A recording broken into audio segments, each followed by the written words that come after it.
we're back here for our fourth and final segment on the GSMC Baseball Podcast. Our last one of the week, of course. We'll then see you on Monday. Just going over some news around the league. There was a good amount today, actually, so I'm glad be able to talk about it. And let's get straight into it. So the first one here is Noelvi Marte. This was the kind of the big shocker of the entire day today, was that Noelvi Marte, who is the Reds' top prospect, he was suspended 80 games for steroids, obviously a drug suspension. I think this is a somewhat big blow to the Reds right now. Marte wasn't really slotted in for a starting position, but was definitely going to be playing a big part of the team later in the year or middle of the year, and in their future as well, being their top prospect, being one of the top prospects in baseball. I definitely think this puts his future at a big risk. It's not a huge blow for the Reds right now because of the sheer infield depth they have with their team. I mean, they have Spencer Steer, Christian Encarnacion Strand, Jonathan India, Heimerken, Ilaria they signed for some reason. I mean, it's looking more clear now, I will say. Matt McLean, Ellie De La Cruz, like, the sheer amount of infield depth the Reds do have is pretty incredible. So I don't think this signing is as impactful as it would be for any other team. But still not great.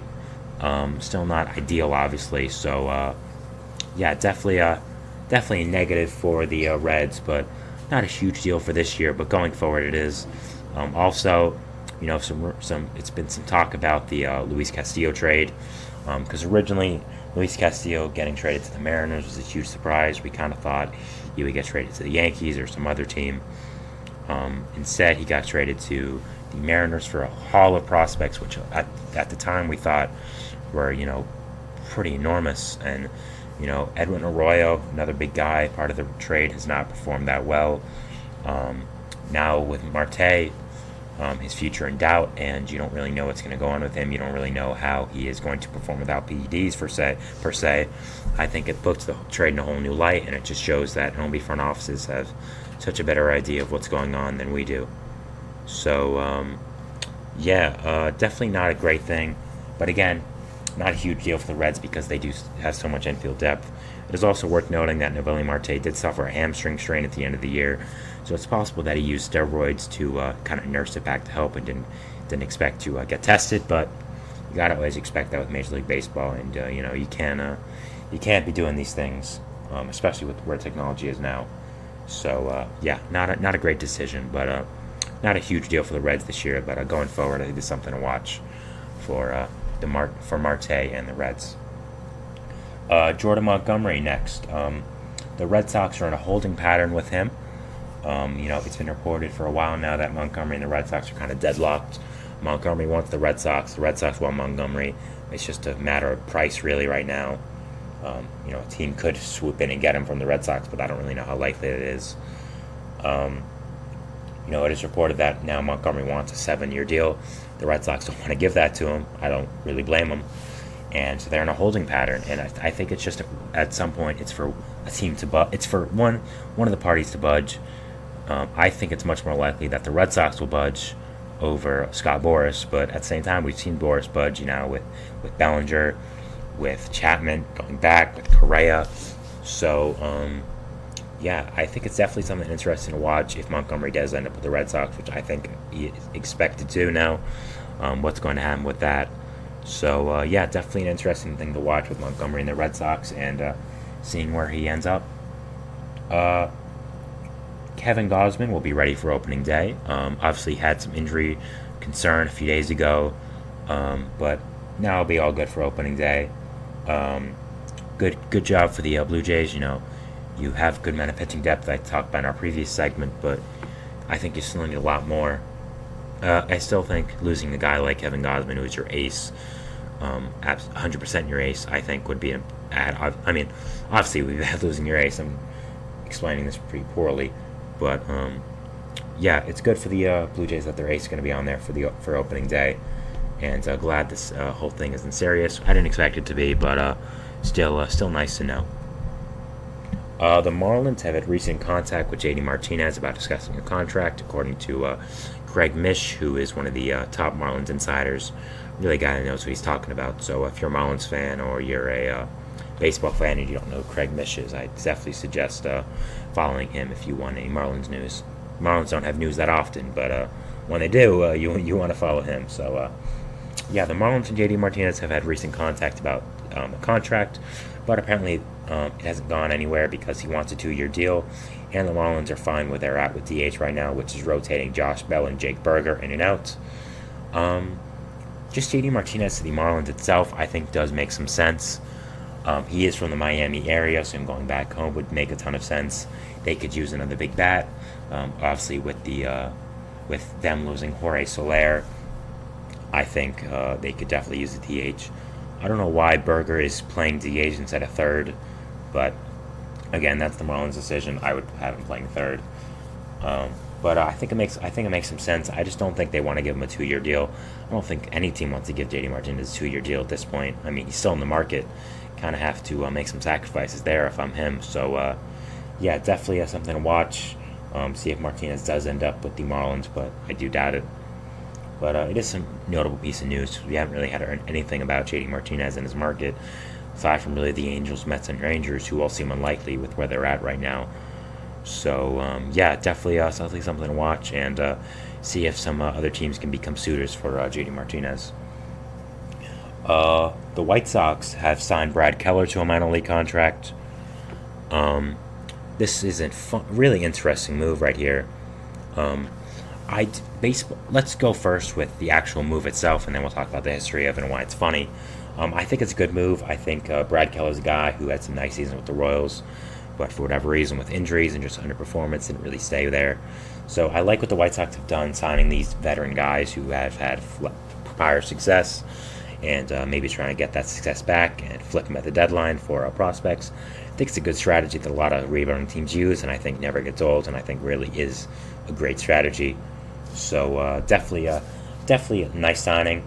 Now, it is funny because Keller was the guy who threw the pitch to Tim Anderson on his infamous 2019 bat flip that caused controversy around the league and kind of changed the way baseball is looked at forever with that bat flip. I mean, it's just incredible seeing where we come from 2019 on. And, you know, Brad Keller wasn't a big fan of Tim Anderson then. Does sign with them now while he's off the team, so maybe it's part of that. But, yeah, so that's why it's kind of ironic. But I think it's a good signing by the White Sox. You know, the Royals bench coach is the new White Sox manager, so maybe he knows something about Keller that we don't, and maybe that's why they signed him. So definitely something interesting to see, and maybe Brad Keller can find a new home on the South Side and regain his form. So something to watch here. Nate Lowe, is questionable for opening day for the Rangers with an oblique strain. Not great for the Rangers. You always don't want your opening day first baseman to be questionable, but it's not a big deal, I think. It doesn't seem to be a huge deal. They have the depth to combat it, especially with hitting, so shouldn't be a huge blow to the Rangers, but still not a great start with especially the injuries you've already had. Hopefully he gets better, and hopefully this is not a long-term thing that ails him and affects the Rangers in a big way. So, definitely something to watch here. Lars Nootbaar has rib fractures, plural fractures, which is crazy for the Cardinals, so he's probably not going to be playing on opening day, but the door's not closed apparently. Again, not a great sign for the Cardinals. You know, Nootbaar's one of their better hitters, one of their better players overall. I think pretty underrated in this landscape, so not great for the Cardinals, but what are you going to do? If there's anything the Cardinals can come back from, it is hitting. I've talked about it before, but they have just such an abundance of hitting depth and young hitters on this team that it really is not a huge deal. So, if anyone can be okay with hitting injury, it is definitely the Cardinals. So, definitely a team that is okay with this.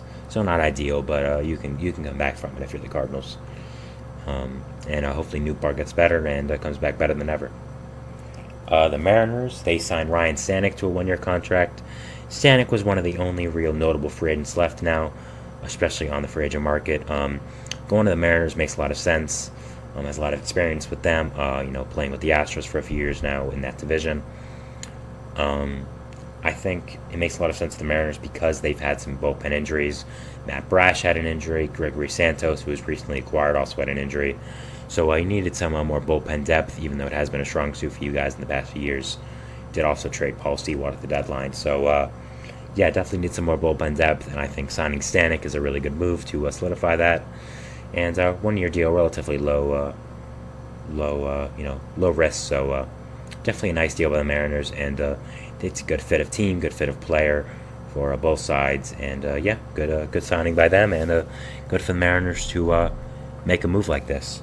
Another piece of news is that Jack Leiter, don't know why I said Jake, sorry, Jack Leiter of the Rangers, who I talked about as being pretty underwhelming last episode, or in some episode it was, I talked about him and his struggles he's had.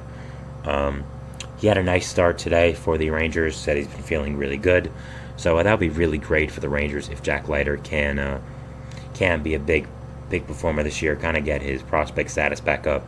Has struggled in the past few years, obviously, in minor leagues. So him becoming really good would be a great fit for the Rangers farm system, and a great fit for their future. So definitely something to watch. Also, we talked about it before, but the Brewers-A's game just ended. 5-4 Brewers is the final score. A's went down 1-2-3 in the bottom of the ninth. And all the games are done for today. 6 minutes before midnight. So good for them, and good that all the games are done. So Novelli Marte suspension, not good for the Reds. Jordan Montgomery and Red Sox. We'll see where this goes. Kevin Gausman being ready for opening day. Great job for the great news for the Blue Jays that he's okay. Marlins and JD Martinez, a very intriguing fit, I think, and something to definitely watch going forward, even though I do think it is unlikely. Brad Keller to the White Sox, nice fit. I think it's a good signing by the White Sox, low risk. Nate Lau, questionable, low. Don't want to keep saying Lau. I'm used to Brandon Lau with the Rays, so you're saying like that. But Nate Lau questionable for opening day for the Rangers with an oblique strain. Not a huge deal, but something, of course, that is not ideal for them, especially with the injuries they've had. Lars Nootbaar has some rib fractures, so probably not going to start an opening day for them. Not great. Mariners signing Ryan Stanek, I think, is a good move. All right, so that is the end of our show today. I know it was a little bit of unorthodox because I was recording, not live streaming. But hopefully you guys still like the content today. I did have some more time to think about what I was going to say because I'm not recording in the middle of the afternoon. So that was nice, but still live streaming is super cool, super nice. Love to do it. So I'll get back to it on Tuesday. Don't you worry. But Monday there'll be some content as well, recording. So I'm not sure when that'll come out. But so that was our show today. So thank you so much for watching on YouTube and listening on audio. Follow us everywhere you can get content updates: Facebook, Twitter, TikTok, Instagram. For again your content and updates. Thank you so much for watching, and have a wonderful day. And see you on Monday. Thanks. Bye.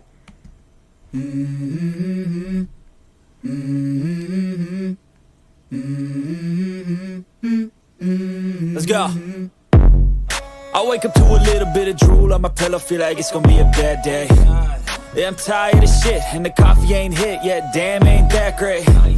I don't wanna go